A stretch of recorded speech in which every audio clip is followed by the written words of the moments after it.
திருநெல்வேலி பேருந்து நிலையம் ரொம்ப பிடிச்சிருந்துச்சு. நான் தமிழ்நாட்டில் எத்தனையோ பேருந்து நிலையம் பார்த்துருக்கேன், ஆனால் இதனுடைய அமைப்பு வேறு எங்கேயுமே இல்லை. உள்ளே போனால் ஒரு பூங்காக்குள்ளே போன மாதிரி தான் இருந்துச்சு. ரொம்ப சுத்தமாக வச்சுருந்தாங்க.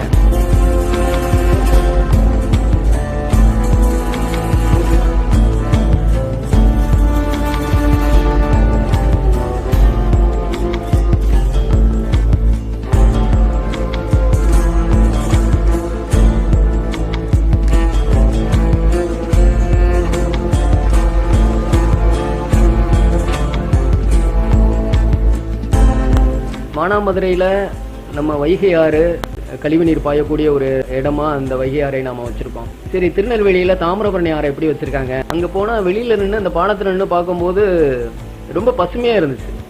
கொஞ்சம் கூர்த்து பார்த்தோம்னா எல்லாமே அது வேலிக்காத்தான செடிகள்.